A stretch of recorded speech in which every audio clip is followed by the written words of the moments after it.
Olá, crianças! Olá, papai! Olá, mamãe! Estamos iniciando uma nova série de estudos agora em agosto e será sobre Neemias. Vocês verão que lições preciosas a história de Neemias pode trazer para nós. Aprenderemos que precisamos de ânimo para executar nossas tarefas do dia a dia, principalmente aquelas que a gente vai ajudar as pessoas. Compreender que quando a gente ajuda as pessoas, primeiramente, a nossa mente tem que estar pensando o quê? Estamos fazendo para Deus.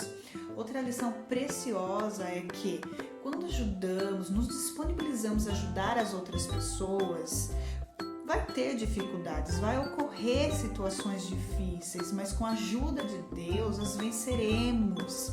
E aprenderemos também que a oração é a nossa melhor ferramenta para buscar essas vitórias, porque é através dela que Deus vai nos direcionar a agir da melhor forma possível em cada situação. Então, vamos orar para a gente começar. Já prepara a sua Bíblia, abra no livro de Neemias, capítulo 4, versículo 6. Eu vou orar então antes da gente começar. Senhor Jesus, obrigada por esse dia, obrigada por esse momento de ensino. Abre a nossa mente e o nosso coração, Deus, para que a gente possa compreender a sua palavra de forma simples, de forma que nos faça enxergar como agir no nosso dia a dia. Fale conosco, em nome de Jesus eu te peço. Amém. Vamos lá.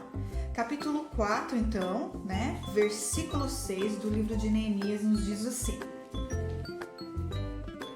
E assim edificamos o muro, porque o povo tinha ânimo para trabalhar. Vocês estão vendo que já mostra que a nossa primeira aula vai falar do quê? De ânimo. Esse foi o primeiro desafio que Neemias passou. Ele teve que dar ânimo, através dele ele teve que animar o povo para reconstruir os muros de Jerusalém. Então, em um determinado tempo da Pérsia, houve um rei que se chamava Artaxerxes. Isso mesmo, Artaxerxes. Esse era o nome do rei. E Neemias trabalhou no palácio deste rei. A função que ele tinha era ser copeiro do rei. Só lembrando a vocês, crianças, todo e qualquer trabalho ele é digno, merecedor de honra, de respeito, porque cada função que as pessoas executam, ela tem uma necessidade importante, seja para construir, reconstruir ou zelar para manter uma devida ordem, manter alguma coisa no seu devido lugar, manter a fazer tudo para que funcione certinho e ok. Então não podemos menosprezar nenhum tipo de profissão, beleza? Então Neemias, ele tinha como função ser copeiro do rei. E a sua função não era simplesmente administrar a cozinha, ir lá e servir comida ao rei. A sua função era extremamente importante, ele tinha que zelar pela segurança real. E como que ele fazia isso, crianças? O momento que ele servia as refeições para o rei, ele tinha a responsabilidade de garantir que o rei não seria envenenado com a sua comida ou sua bebida. Então, sabe o que ele fazia antes de servir a comida ao rei? Ele provava, ele tomava o líquido, porque isso mostrava que o rei poderia confiar em comer aquele determinado alimento, beber aquele determinado líquido. Então, olha que função importante que ele tinha. Ele colocava a sua vida em primeiro lugar.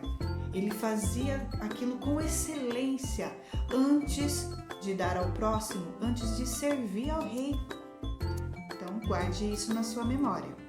Outra coisa importante que a gente precisa compreender sobre a função que Neemias executava lá.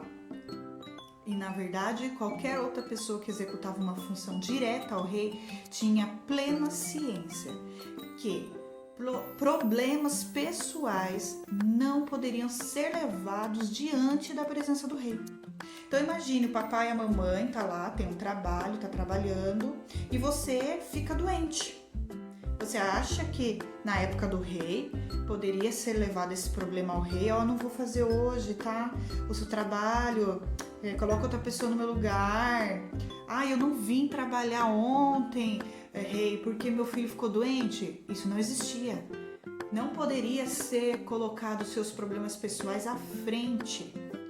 O trabalho para um rei era extremamente importante. Se você não fizesse isso com uma postura diante dele correta, com um bom semblante, teria penalidades. As pessoas sofriam penalidades se levassem problemas pessoais diante do rei. Então, um certo dia, Neemias recebeu uma visita do seu irmão chamado Hanani. E eles estavam lá conversando, colocando todas as notícias em dia, né? Os papos em dias, né? E Neemias perguntou: e aí, como que estão as coisas lá em Jerusalém? Conte pra mim. Aí Hanani acabou se abrindo e contando dos problemas que estavam acontecendo lá em Jerusalém. Crianças, Hanani contou para ele que ele estava passando fome junto com o povo que morava em Jerusalém. Vocês já passaram fome, crianças? Eu, graças a Deus, nunca passei fome. Deve ser muito difícil, né? Às vezes a gente tá ali na sala esperando a mamãe e o papai fazer aquela comida, você fica sentindo aquele cheirinho, vai dando aquela fominha, você não vê a hora de comer. Você sabe que é questão de minutos ou 1 hora ou 2 horas, você vai sentar na mesa e saborear aquela deliciosa refeição que a mamãe e o papai fez. No caso de Hanani e o povo de Jerusalém, eles passaram fome, devem ter ficado dias sem ter o que comer. Olha que situação difícil. E eles também estavam correndo perigo de vida, porque havia um muro que cercava Jerusalém para protegê-los de pessoas más, pessoas que queriam roubá-los, enfim. O muro, só para ilustrar, ele era desta forma.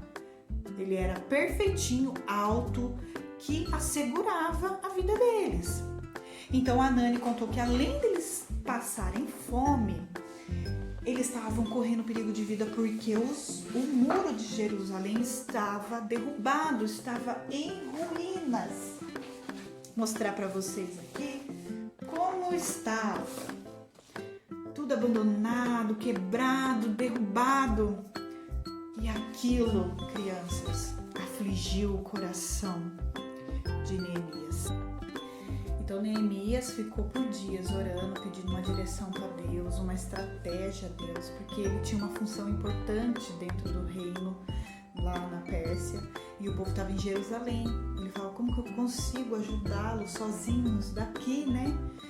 E ele nem se deu conta que um dia que ele estava trabalhando para o rei, ele se apresentou diante do rei com um semblante triste. Crianças, o rei percebeu.